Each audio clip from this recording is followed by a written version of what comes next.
Delta seven நண்பர்கள் அனைவருக்கும் வணக்கம். இந்த பதிவில் பார்க்க போகிற படம் டார்க்.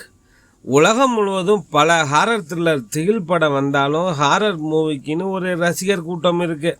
இந்த சைக்காலஜிக்கல் ஹாரர் த்ரில்லர் மூவியான டார்க் படம் எப்படி இருக்குன்னு பார்ப்போம். இந்த படத்தோட கதை என்னான்னு பார்த்தோம்னா, பேய் பிசாசு இதெல்லாம் நம்பிக்கை இல்லாத நாயகன் அஜய் கார்த்திக்கு சென்னைக்கு வேலை தேடி வராரு. ஒரு சினிமா ப்ரொடக்ஷன் கம்பெனியில் வேலையும் கிடைக்கிது 3 மாதத்துக்கு. 3 மாதத்துக்கு தங்கிக்க வாடகைக்கு வீடும் தேடுறாரு. அப்போதான் பாக்கியராஜ் அவரோட வீட்டில் மேலே ஒரு போர்ஷன் காலியாக இருக்குன்னு தெரிய வருது. அவர் பாக்கியராஜிட்ட போய், சார் எனக்கு ஒரு 3 மாதத்துக்கு மேலே இருக்கிற போர்ஷனை வாடகைக்கு கொடுங்க, நான் ஒரு 3 மாதம் மட்டும் தங்கிக்கிறேன்னு கேட்க, பாக்கியராஜ் என்ன சொல்கிறாருன்னா, தம்பி இந்த பேர் நீ 3 மாதம் இருப்பேன்னு நேர்மையாக சொல்கிற பற்றியா, அது எனக்கு ரொம்ப பிடிச்சிருக்கு. அதே நேர்மையோட நானும் ஒரு சில விஷயங்களை சொல்கிறேன், கவனமாக கேட்டுக்க. ஏற்கனவே 2021 அதே போர்ஷனில் ஒரு 3 பேர் இருந்தாங்க. அந்த 3 பேரில் ஒருத்தன் கூட இருந்த 2 பேரை கொலை பண்ணிவிட்டு தனக்கும் தான் உடம்புல தீய வச்சுக்கிட்டு செத்துப்பிட்டான். அதுக்கப்புறம் 2 பசங்க அங்கே குடி வந்தாங்க. திடீர்னு ஒரு நடுராத்திரியில் ஐயோ அந்த வீட்டில் பேய் இருக்குன்னு தலை தெறிக்க ஓடிட்டாங்க. அதிலிருந்து யாரும் குடி வர்றதில்ல. வந்தாலும் பேய் இருக்குது பிசாசு இருக்குன்னு சொல்லி தலை தெறிக்க ஓடிடுறாங்க. கொடுத்த அட்வான்ஸு கூட கேட்க வர மாட்டாங்கிறாங்கன்னா பார்த்துக்க. எனக்கு நிறைய கடன் இருக்குது, இந்த வீட்டை விற்றுடலான்னு பார்க்குறேன். இது பேய் வீடுன்னு சொல்லி எவனும் வாங்க மாட்டேங்கிறாங்க. இந்த புரோக்கர் பயிலுங்க இது பேய் வீடுன்னு கதையை கட்டி விட்டுட்டாங்க. அதுக்கப்புறம் இந்த வீடை எவனும் வாங்கிறதுக்கு வர்றதே இல்லை. நீ ஒரு 3 மாதம் மேலே இருக்கிற போர்ஷனில் தங்குனீன்னா போதும், 3000 வாடகை கூட, அது போதும், தாராளமாக தங்கிக்க, எவ்வளோ நாள் வேணாலும் தங்கிக்க. நானும் அதுக்குள்ளே இந்த ஊருக்காரங்கக்கிட்ட, இந்த ரியல் எஸ்டேட் புரோக்கருங்கக்கிட்ட இந்த பேய் பிசாசு எதுவும் கிடையாது, இந்த பையன் 3 மாதமாக தனியாளாக தங்கியிருக்கான், ஒரு பிரச்சனையும் இல்லைன்னு சொல்லி இந்த வீட்டை விற்றுடுவேன்னு சொல்கிறாரு. கடைசி காலத்தில் இந்த வீட்டை விற்று அதில் மூலமாக கிடைக்கிற காசை வச்சு எனக்கு இருக்கிற கடனை அடைச்சிட்டு மீதி இருக்கிற காசை எடுத்துக்கிட்டு என் ஊரை பக்கம் போய் என் கிராமத்தில் செட்டில் ஆகிடுவேன்னு சொல்கிறாரு பாக்கியராஜ்.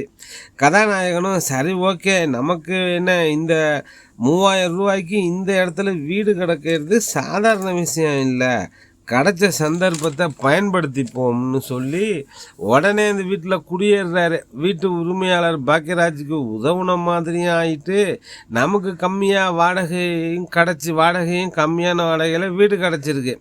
டபுள் பர்பஸ் தான் கதாநாயகனை எடுத்த முடிவு. அவர் வாழ்க்கையே புரட்டி போட போகுதுன்னு அப்போ அவருக்கு தெரியாது.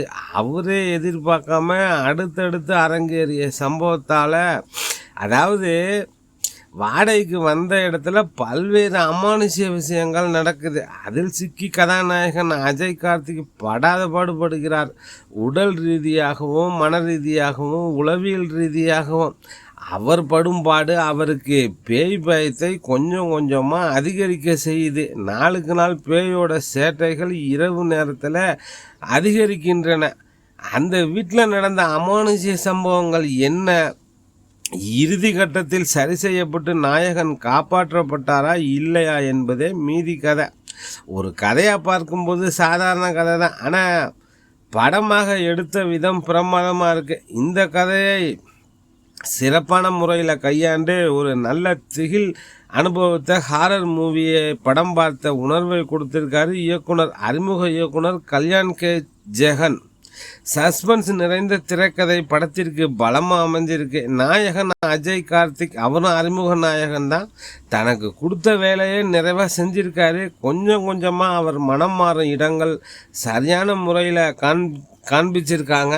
அதற்கு ஏற்றார் போல் தன் நடிப்பையும் நேர்த்தியாக வெளிப்படுத்தி கவனம் பெறுகிறார் நாயகன்.